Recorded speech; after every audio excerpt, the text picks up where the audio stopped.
Hi, so kind of looking forward to doing this video. This is going to be a look at and a review of a comic slash magazine that I've been waiting for ages.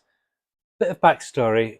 Years ago, I lived in Blackburn when I was little, which was like in Lancashire, not too far from Manchester where I live now, but much more, not as big city kind of thing. So in the early 80s, very early 80s, there's a few places where we could go to get comics. There was a shop where you could, if you took, and this is like in the late 70s, early 80s, you could take, because 2p and a comic, and you could swap a comic you'd read for another comic and give them 2 pence. So they were making money and not really giving you anything back. But that's how I got a lot of my American comics. And you also could get like your British comics and at my news agents, I guess you call them drugstore in America, there'd be a spinning rack where they had random DC and Marvel comics on the occasional Marvel black and white magazine. But then around about the early 80s, WH Smith's, which was like, it's not anymore, but it used to be the biggest user agency in the whole in England, and they also had a good selection of magazines and comics, etc. So they had like quite the in the early 80s they started getting quite a lot of American comics in as well. And one of the ones that I got was Epic Illustrated. Let me just pause this because my Alexa is going buzzy. Yeah, so one of the comics that they had in, it's about 1982, they had an issue of Epic Illustrated. And so in 82, I'd have been about either 12 or 13.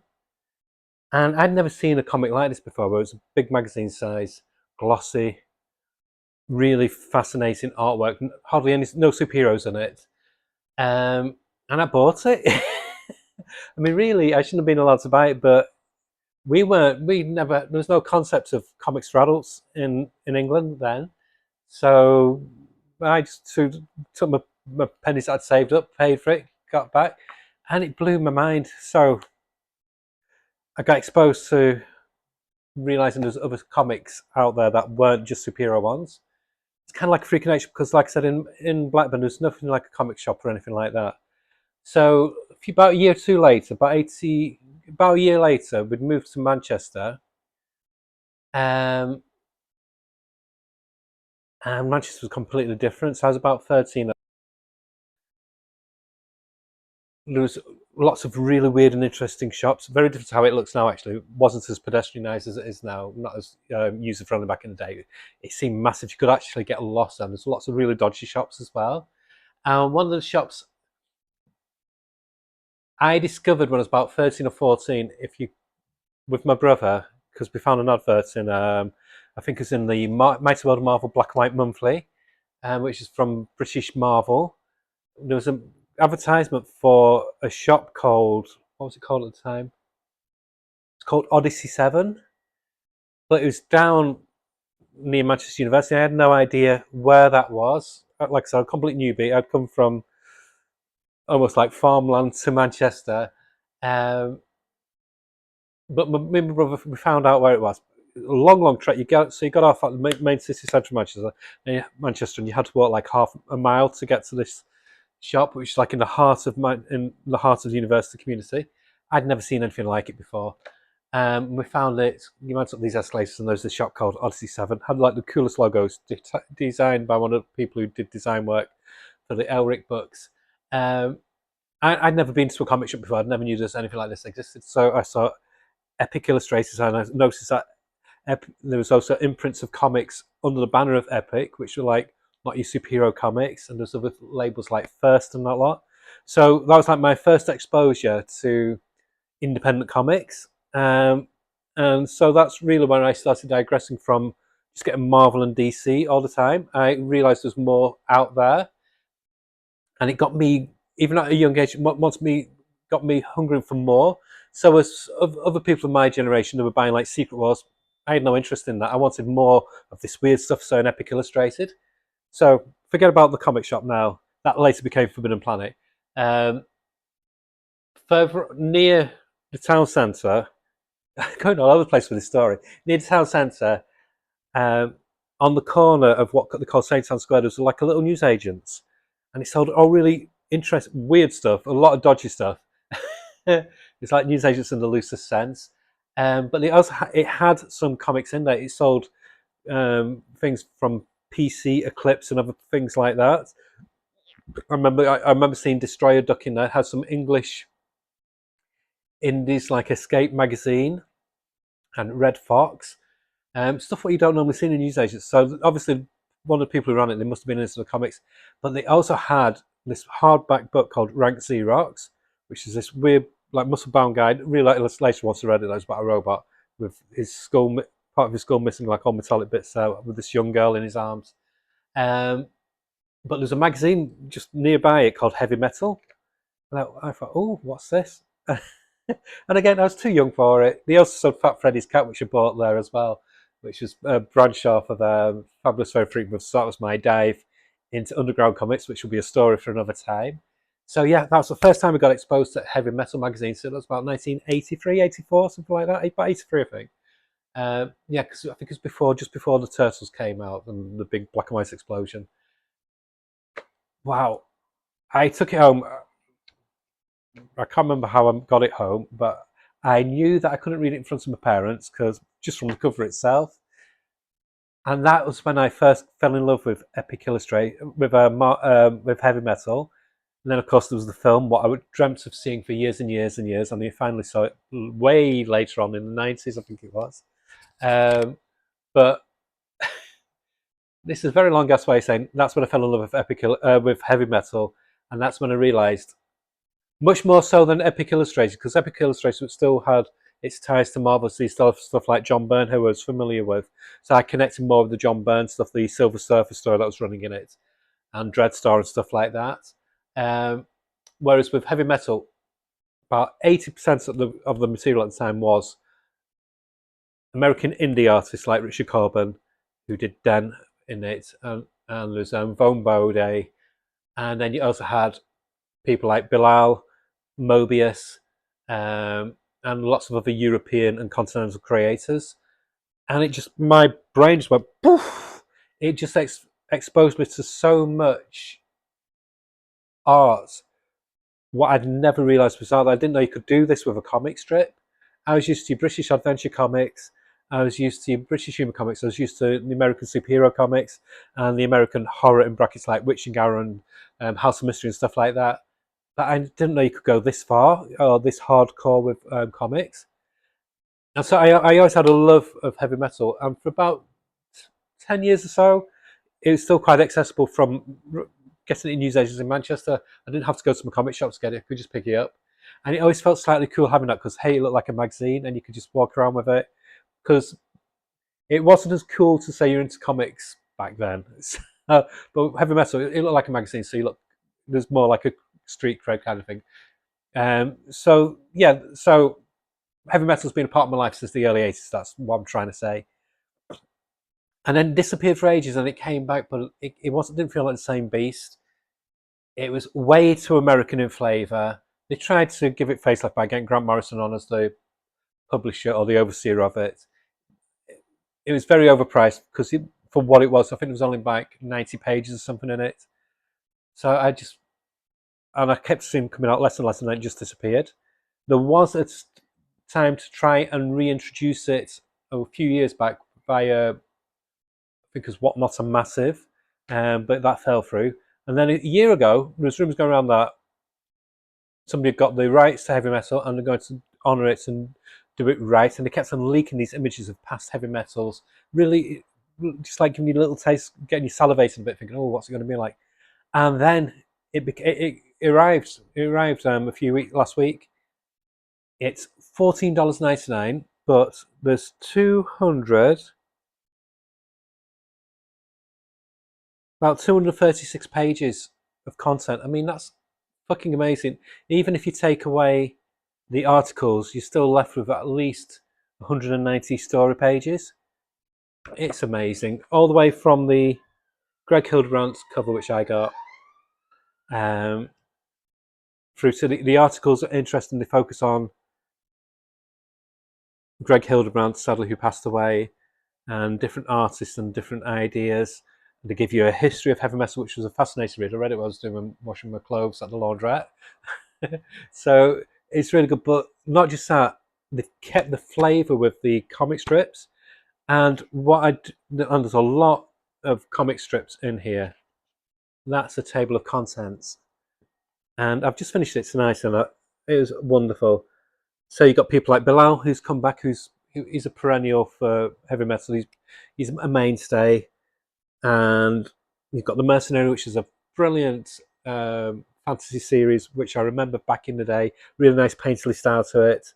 And you also have Jose Hotis with the Burton Saib strip, which again I didn't appreciate back then because it's very very cartoony. But now I can appreciate it for what it is, because I was used to the like I said, the Mercenary. I like the more painterly stuff, the more bombastic stuff. I didn't realize the craftsmanship that goes into being a cartoonist. And of course, you've got Tana, who's come back. Now, in this one, there's 2 stories by Tana. We'll look at those in a second. And then you've got a lot of modern, contemporary American artists like um, Michael Linsner, John Workman, the Lester. He does a 1-strip page. I don't know if this strip from him is an old one or not.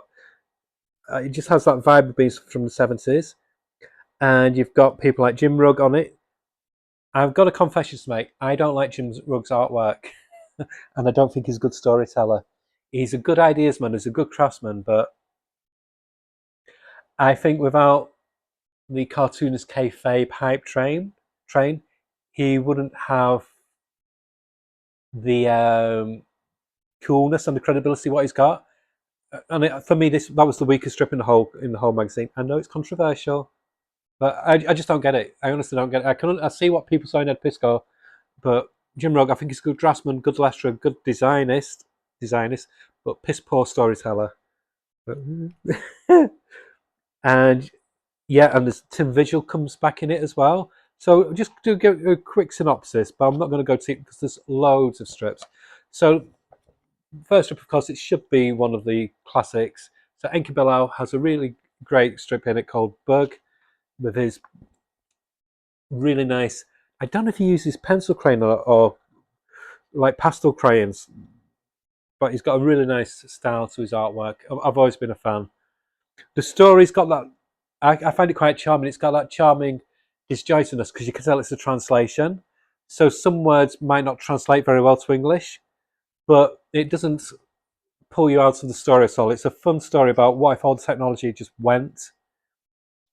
But there's that, and then there's this alien infestation story as well, tying into it. And yeah, you need to read it. I don't want to give too much away, but it's wonderful. And then there's another story about this family dynamic where this daughter's got faith in her dad, but her mum is divorced from her dad, and so she's not really helping, and it's just stuff like that.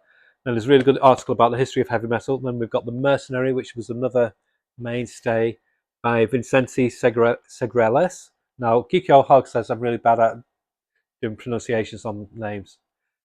What I will say to you is, fuck off. But yeah.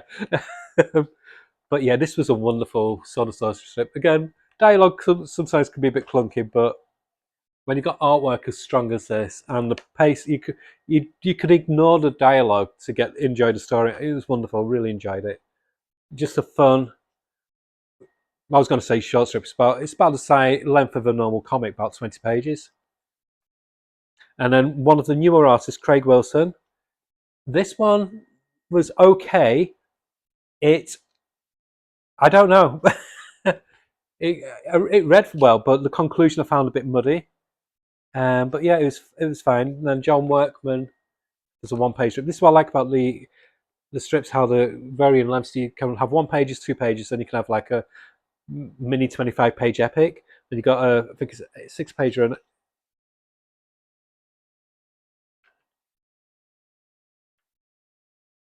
8-pager from Jose Otis, whose art I really love now. Of Burton and Saib, which is great. And now a few years back, you could get a collection of their stuff. I think I'm gonna have to hunt it out on eBay because the artwork is wonderful. Just a daft, stupid, silly cop story, and I loved it. Really fun. Then really nice article on Greg Hildebrandt. I didn't realise what Obviously I'm aware of him, being a child of the 70s, 80s, and then a young person of the 90s. But I didn't realize he had such an influence on pop culture, like he did the Black Sabbath cover and things like that. So it was a really fascinating article, and he carried on working right up to his final days. And then there's this interesting one which I really enjoyed called "Evil Sex Bitch." Maybe it's the name. Maybe I could relate to it. I don't know, but I'm joking. Um, but this was by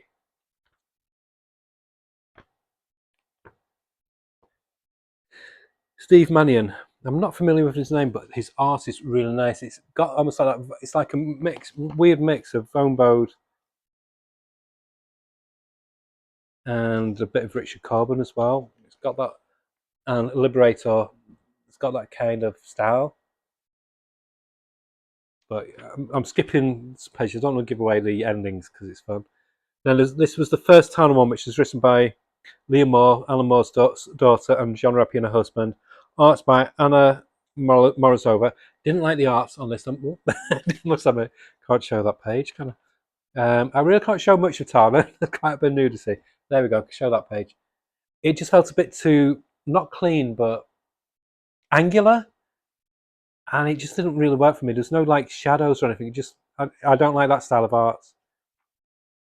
But the story itself was fun. It was just a fun throwaway fantasy story. This was superb. This is one of the European, or I think it might even be Brazilian, stories by Fernando Dagnino. Leslie, That Old Feeling. A really nice, almost like Blade Runner vibes, retro noirish jazz thriller fusion. That's a mouthful to say. And I love this story. I think this might be my favourite story in the whole magazine. It's complete in of itself. It was just moving, had a great impact, great finale, wonderful. Then this really silly two-pager with wonderful art by Dwayne Harris. I'm not showing the second page because that is the punchline, so but it's good. Then there's another story called Austin Grimaldi by Kieran Grant. Art's lovely, really good, really dynamic, really kinetic. Story, I don't know, but it feels like it's the beginning of a bigger story. So it was okay. I enjoyed it. And each of these are like interspersed with like these images with like a bit of babble about these images. It's just fun. They really have got the vibe of the classic heavy metal. Then there's a new story called Gladiatrix. Well, they're all new stories by John Staniski, who I've not seen his artwork in a while, and Dan Gordon. It's called The Trials of Tanine. This is the first part, so it must be a new epic that they're doing. And the art is really, really nice. So it's kind of like this gladiatorial combat scenario, but with a supernatural twist. Very violent, shades of Slain. So yeah, it ticks all the boxes. It was good, mindless fun, really enjoyable. And like I said, it's setting the groundwork for a bigger story. And this was a really beautifully illustrated story called Millstone. And this is written by Kevin.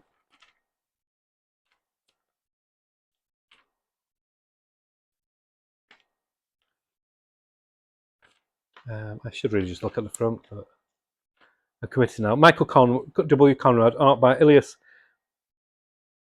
Kyriazis. Wonderful, wonderful artwork. Intriguing story. Again, first part of a bigger story. So I'm pleased that they're doing these stories, and it's the same with the Bilal one, where they're just carrying on into the next issue, hopefully. And apparently the orders for this first issue has been really, really good, especially when you think it's $14.99. But I mean, 40 pages really for that price. That's good. When you think Marvel would charge you $10 for a 70-page comic, so intriguing little story. This I really enjoyed. I don't not normally a big fan of Joseph Michael Linsner. Maybe it's just because you get in the days of him doing like cheesecake covers all the time. But seeing him doing something more than just cheesecake, even though cheesecake is involved because Tana's the main character, but this was a much fuller, enjoyable episode of Tana. Really, I like the punky nature of the aliens. A nice little tip of the hat as well. It's kind of like Frank Miller meets Edgar Rice Burroughs with the alien designs. Yeah, it was fun. The ending was great, kind of sweet. This was an intriguing story. Beautiful artwork as well by James Gee, called uh, the colouring's like really purpley and it's hard to make out the lettering.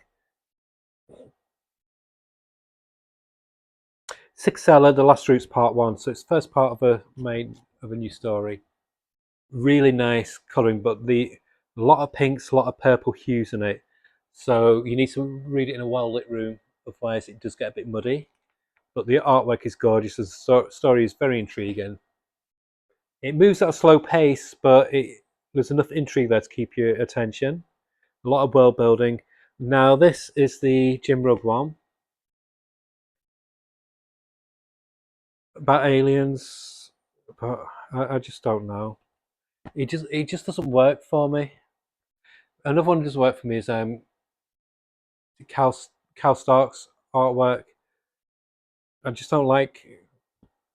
I don't. I like artists who can be experimental, like Tim McKeever, but there's like a depth to it. Just this is more like, look how clever I am with like the design work, but the story's just boring. So I'm sorry. I know he's popular, but this didn't do it for me. Yeah, there's another one called Cobots by Jonathan Weishak. I like the artwork. Artwork's really nice. Not got a fucking clue what the story is, so I'd say this is the poorest story.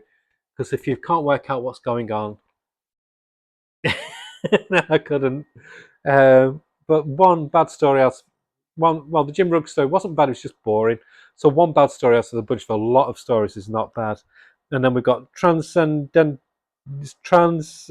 Transcend Destiny by the Faust team of David Quinn writing and art of Tim Vigil. His art style's changed a lot. Um, he's definitely leaning very much into Bernie Wrightson territory with this story. Yeah, it was fun. It was intriguing, an intriguing setup. Very pretentious, very much like 80s college um, sensibility, like with almost like bad poetry in it, but it's good. Then there's this really nice European one called Valentina by Sergio Girassi. Got to be careful what I can show you on here. Gorgeous artwork, intriguing. I don't know what's happening, to be honest, but a lot of like dream imagery in it as well. But it's the first parts of a main story. I can't show you that. There's boobies. Main story. Then there's another one at the back here by Jason Pell, art by Jock, and it's called All American. This is fun. Just about giant robots fighting or giant mechas because there's a person driving one of them. But there's another story in it as well about story beating it about um, how children aren't born with racism; it's put on them. So it's really good. And then finally, there's some backup strips. Some of them done by Frank Forte, who is one of the people who runs Heavy Metal now. So, as a whole, as a reading experience, it's really good. God, sweaty. It's really good. I've not had my haircut; it's just up, if you're wondering. But yeah, it was good. It ticked the nostalgia boxes, but without it leaning into nostalgia, it still feels very fresh. It's got it's got that great balance of freshness, but honouring what's gone before, which some relaunches fail to do, and very good value for money. Yeah, I am getting this whenever it comes out. It's on in my pull list, and I can't wait for the next issue so I can review that for you. But if you've not bought it, you've been sitting on the fence wondering whether to get it, I urge you to buy it. It's the best value magazine what you can get for comics. As with Savage Sword of Conan, it's great having comics in magazine formats again.